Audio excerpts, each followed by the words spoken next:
Muy bien.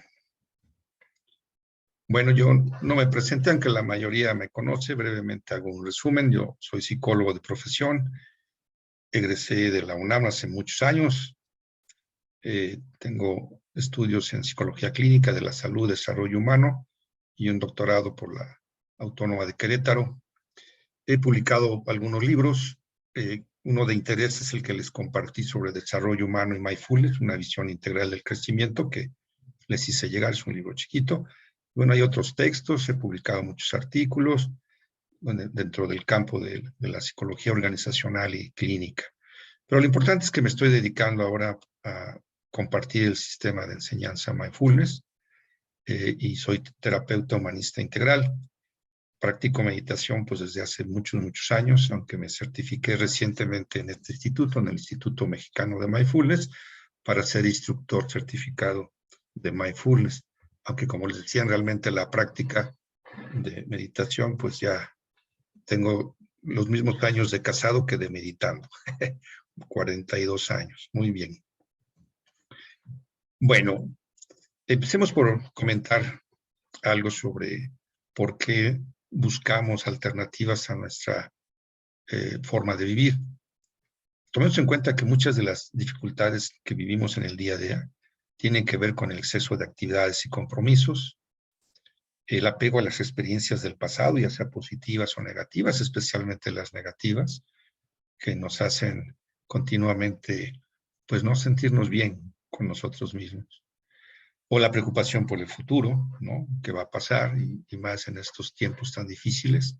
Vivir con miedo, es muy común ahora, y más en estos últimos 2 años, que las autoridades de salud parece que se han dado vuelo provocando miedo a la sociedad, más que invitarnos a ser precavidos, nos invitan a vivir con miedo. Pero bueno, por muchos motivos podemos vivir con miedo. Nuestra mente es naturalmente inquieta, siempre está produciendo pensamientos, y en general nos cuesta trabajo vivir en el presente. Esta falta de capacidad, digamos, o de habilidad para vivir en el presente tiene consecuencias importantes, porque nos lleva a cometer errores de muchos tipos, a una menor capacidad para resolver situaciones difíciles y tomar decisiones importantes, a ser impulsivos, a pegarnos a emociones difíciles o negativas, a vivir los síntomas del estrés psicológicos, ¿verdad? Mentales, emocionales y físicos. Perdemos el tiempo en no sentirnos organizados o desgastados, y en general nos producen también una menor capacidad para relacionarnos con todas las personas que interactuamos, ¿no? Entonces, la agitación mental y emocional nos afectan y nos impiden vivir en paz. Ahora, la idea de vivir en el presente no es una idea nueva. Es una idea que ya tiene sus orígenes en la antigüedad, en el pensamiento filosófico, místico, religioso, y que incluso se fomenta hoy en día en muchas de las formas de terapia. De hecho, la terapia humanista y otras formas de terapia fomentan mucho entre las personas el tratar de vivir en el presente. Por ejemplo, esta búsqueda de paz interior y de vivencia en el presente se refleja en la expresión conceptual del satori del budismo, ¿no? Esta capacidad de sentirse pleno, el samadhi del pensamiento hindú, el estado de vigilia del cristianismo, ¿no? El estar atento, el despertar de la conciencia del sufismo y el estado despierto de las culturas precolombinas. O sea que en las culturas antiguas la idea de vivir en el presente ya existía como una capacidad importante de salud y de desarrollo personal y espiritual. Ahora, la investigación contemporánea ha fortalecido la idea de que varias funciones del cerebro pueden mejorar sustancialmente con la práctica de mindfulness. De hecho, el vivir conscientes del presente es una capacidad que todos tenemos. Forma parte de la plasticidad cerebral, y lo interesante es que se puede entrenar. Ustedes observarán que hay personas que por su naturaleza les es más fácil concentrarse y estar en el presente, y habrá otras que no, que se les hace mucho más difícil. Pero es una capacidad inherente a la naturaleza humana. Quizás o la perdemos a lo largo de los años o no la desarrollamos plenamente. Pero gracias a la plasticidad, esta flexibilidad que tiene de aprendizaje nuestra compleja estructura cerebral, podemos reentrenarnos en esta práctica. Llama la atención que en realidad la idea de mindfulness, que es una idea que surge a finales de los 70 en Estados Unidos, aunque tiene otras raíces, si leyeron el artículo que les mandé, por ahí habla mucho de dónde se origina mindfulness, pero ha tomado mucha fuerza a finales de los 90 e iniciando el siglo XXI, se puso de moda tremendamente. Todavía lo está, pero más en esa época, y empezó a crearse toda una cultura de mindfulness, podríamos decir. A México empieza a llegar con fuerza, digamos, ya para 2010 para acá, hace unos 10 años, empezó a llegar con fuerza. Hay publicaciones indexadas, o sea, que hacen trabajo de investigación científica y se publican en revistas como las que aquí mencionamos. Pues es un tema que no solamente tiene que ver con cuestiones, digamos, filosóficas o de relajamiento o mística, es un tema de investigación realmente científica, ¿no? Déjenme admitir por aquí a una persona.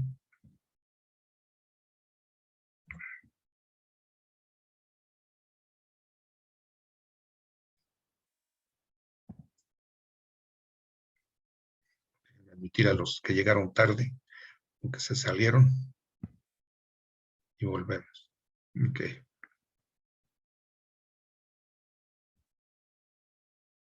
Bueno.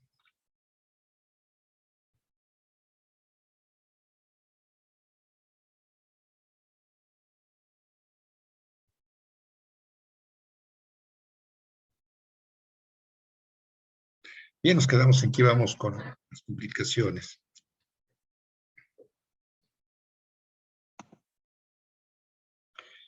También se ha creado una cultura hacia las empresas, como las que vemos aquí, donde se fomenta mucho hoy la importancia de promover cierta paz o tranquilidad. Entonces, muchas empresas importantes de muchos países, incluyendo en México, han estado promoviendo esto entre sus empleados, en escuelas, en instituciones también, ¿no? Aquí una interesante reflexión que nos comparte el Dalai Lama, ¿no? Lo que más me sorprende del hombre occidental es que pierden la salud para ganar dinero, después pierden el dinero para recuperar la salud y por pensar ansiosamente en el futuro no disfrutan el presente, por lo que no viven ni en el presente ni en el futuro y viven como si no tuviesen que morir nunca y mueren como si nunca hubieran vivido.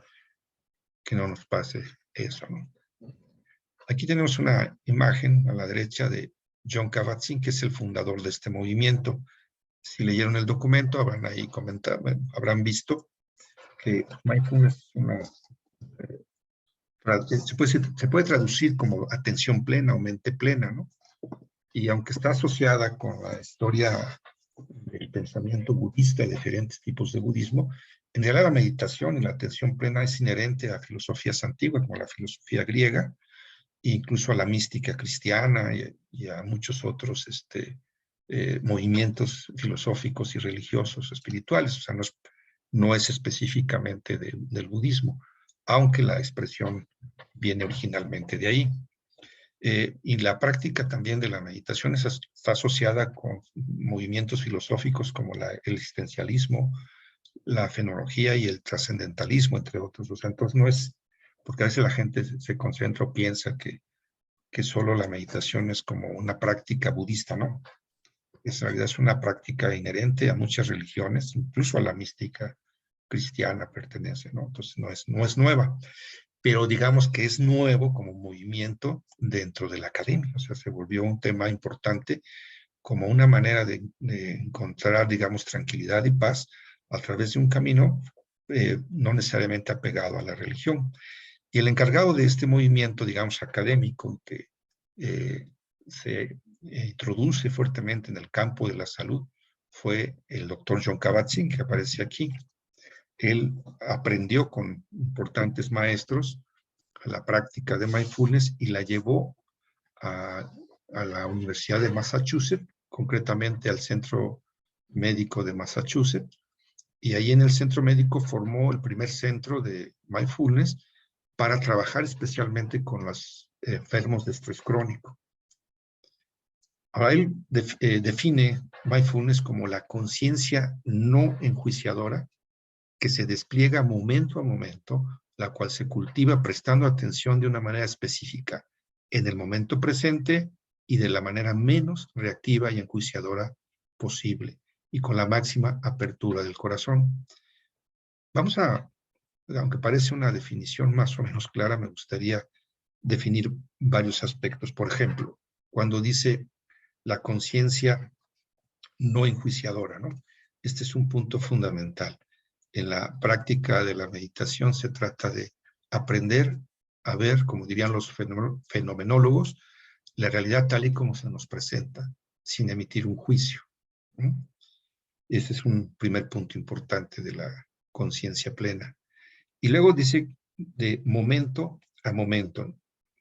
Dice incluso con palabras de Jon Kabat-Zinn, por este estereotipado que pueda parecer, en realidad solo disponemos de momentos para vivir. A pesar de todos nuestros planes y proyectos de futuro, todas nuestras reminiscencias y recuerdos del pasado y todos nuestros sueños de otras posibilidades imaginarias que nuestra mente humana tan hermosamente creativa puede generar, este momento es el único en el que podemos estar. Luego, cuando hablamos de conciencia, si observar es fundamental en la práctica de mindfulness, es evidente que la conciencia ha de aparecer en la ecuación. ¿Qué es observar realmente? Sino un producto de la conciencia. Y fíjese, aquí lo vamos a insistir en varios momentos y lo empezamos a señalar ahora. Estar consciente es diferente a pensar. Quizás podríamos decir que es un proceso cognitivo superior como función quizás de la mente, como una supramente, una habilidad que está arriba del pensamiento. La imagen más interesante, que incluso la mencionan muchos de los autores, es que tratemos de imaginar la conciencia como el cielo y los pensamientos como las nubes. Las nubes no son la conciencia.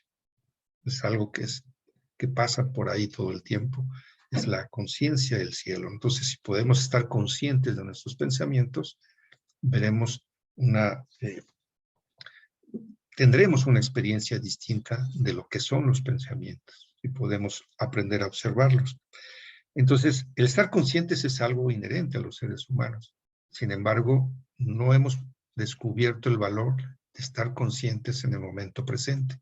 Y eso es mucho de lo que nos inculca el sistema mindfulness.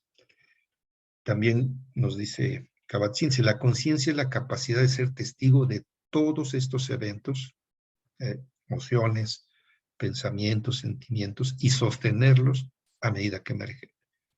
Para emplear un símil tradicional, la conciencia es como el cielo inmenso, donde aparecen y desaparecen las nubes, nos dice Jon Kabat-Zinn. Muy bien, ahora dice también la definición, prestando atención de una manera específica en el momento presente y de la manera menos reactiva y enjuiciadora posible. Al hablar de no juzgar, Kabat-Zinn nos invita a que prestemos atención a cómo nos relacionamos con nuestra experiencia momento a momento y no en los objetos de la conciencia. Nos invita a asumir cada experiencia que surja con la voluntad de observarla en su totalidad, sin implicaciones, sin enmarañarnos ni identificarnos con ella en modo alguno. Además, nos pide que renunciemos a evaluar las sensaciones, los pensamientos o las emociones como inherentemente buenos o malos. En su lugar, observamos su presencia y dejamos que estén ahí simplemente porque ya están presentes. Y por último, con la máxima apertura del corazón, dice la definición. Y así llegamos a la actitud de conciencia plena de mindfulness. La actitud de paciencia, amabilidad y amistad es esencial en la práctica de afrontar todo lo que surja en el momento presente sin reactividad ni juicios. Y en este es como una definición ampliada, ¿no? Por decirlo así, una explicación de la definición. Hay muchas maneras de entender mindfulness, pero esta es como la principal que surge del que impulsa este movimiento. aunque John Kabat-Zinn se le puede reconocer como el autor, digamos, del movimiento de mindfulness, no es el autor, ni mucho menos, de la atención plena. Él es un aprendiz, un discípulo más, pero su mérito es haberlo llevado al campo de la salud y más tarde se amplió a otros campos, ¿no? A la educación, a las empresas y a la vida social en general. Podríamos también ver de otra manera lo que es mindfulness, ¿no? Por ejemplo, se puede entender como abrirse al instante presente, como una sincera aceptación de este momento, como liberarse del hábito y la reactividad. Eso es muy importante, ¿no? De hecho, la contraparte de vivir en el presente, de la atención plena, es la mente mecánica, el automatismo, ¿no? Los automatismos. También aceptar y dejar ir, centrarse en el momento, conciencia de la respiración de instante en instante, el detenerse, mirar y escuchar, una conciencia nodal, una actitud de oración plena o actitud mística, abandonar la mente ajetreada yendo al cuerpo, cultivar una conciencia neutral, desapegada, etc. Entonces, son algunas ideas que están asociadas a lo que desde diferentes puntos de vista se pueden, lo que es mindfulness. Bueno, ahora, realmente ustedes se han preguntado, y me imagino que sí, por eso están en este curso, ¿verdad? Pero es una reflexión interesante detenernos con estas preguntas. ¿Es posible hacer a un lado el temor y el conflicto por completo? Es decir, ¿tenemos que vivir siempre con temores y conflictos? ¿Es posible cambiar nuestros pensamientos y actitudes dolorosas del pasado, estar en paz con nosotros y con los demás? ¿O siempre tendremos que estar cargando con estas cadenas del pasado? ¿Podemos realmente conocer la paz y la felicidad al vivir en un mundo que parece caótico y loco? ¿Podemos eliminar todos los bloqueos que ponemos al amor y conocer y confiar en quiénes somos en realidad? ¿Podemos simplemente vivir nuestras vidas sin miedo?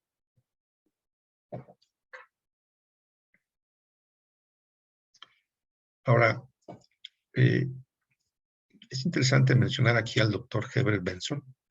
Él fue pionero en el estudio de los efectos positivos y de los beneficios de la meditación. Esto nos lleva a subrayar que cuando nos sentamos a meditar o cuando hacemos ejercicios mindfulness, no solo estamos buscando la tranquilidad de la mente y sentirnos más en paz interiormente, sino que tenemos un cúmulo de beneficios muy importantes. Y esto gracias a que hoy tenemos muy claro, aunque no es una idea nueva, desde que, digamos, Herbert Benson fue pionero en la Universidad de Harvard, fue pionero en hacer investigación de los beneficios de la meditación y de hecho como médico promovía la meditación en sus pacientes y él es un doctor muy reconocido que obtuvo muchos premios por publicaciones científicas en muchos campos, pero principalmente en ¿no? En ver cómo la práctica de la meditación en general, todavía no se hablaba de mindfulness, ¿no? Estamos hablando de que él empezó estos estudios en los años 60, pero ya había prácticas de meditación de diferentes tipos, ¿no? Y bueno, lo importante es estas conclusiones a las que llegó. Dice, es determinante la calidad de las emociones en la salud y en la enfermedad.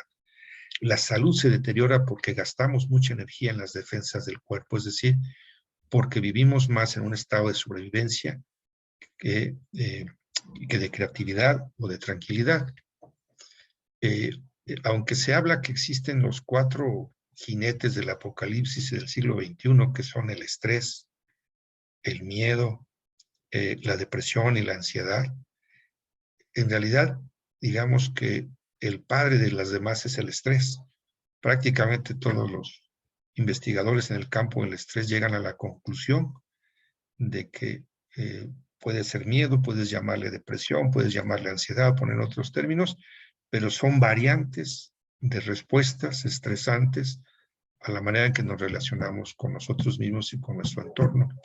Entonces, la moderna medicina mente-cuerpo, entre los que es pioneros Herbert Benson, llegan a esta interesante conclusión. Entonces, practicar mindfulness no solo es para darnos tranquilidad interior, sino también es una búsqueda de un bienestar general. Aquí en esta imagen vemos el letrero de entrada, digamos, del Centro para Mindfulness, ¿verdad? De la Universidad de Massachusetts, donde trabajó muchos años Jon Kabat-Zinn. Pues él ya se jubiló, bueno, sigue dando cursos y pláticas, pero ya no está incorporado al centro. Pero fíjense, ¿no? Dice Centro para Mindfulness en Medicina, Cuidado de la Salud y de la Sociedad. Departamento de Medicina, División de Medicina Preventiva y Conductual. Qué bonito, ¿no? Ojalá tuviéramos de estos centros por aquí, en la UNAM, o en la Salle, o en la Anáhuac, en la Ibero, pues, todavía le andamos pensando. Pero aquí se ve como institución, pues no es el único centro de mindfulness, pero es el fundador en la Universidad de Massachusetts. Entonces, cómo se asume con seriedad este movimiento ahí en Estados Unidos, ¿no? Bueno, también mindfulness ha derivado en una serie de movimientos terapéuticos, como el programa, bueno, de hecho, el programa original de Jon Kabat-Zinn se le conoce como el MBCR, que significa Mindfulness Based Stress Reduction, o reducción del estrés basado en mindfulness. Fue el primer, digamos, curso, taller que se empezó a impartir a los pacientes con estrés crónico. Y después se fueron generando otros movimientos terapéuticos, como la terapia cognitiva basada en mindfulness, la MBCT, o la terapia dialéctica conductual, conocida como DBT, terapia de aceptación y compromiso, ACT, y en general una serie de programas alternativos, además del campo de la medicina mente-cuerpo. Algunas de estas ideas no las vamos a ver aquí porque no es un curso para terapeutas, pero a quienes practican psicoterapia ya los invitaremos al curso que se llama Psicoterapia y Mindfulness, aplicaciones de la medicina mente-cuerpo. Pero es importante que quienes entran a ese curso ya tengan una práctica regular en mindfulness, para compartir mindfulness con tus pacientes si tú no la practicas, ¿verdad?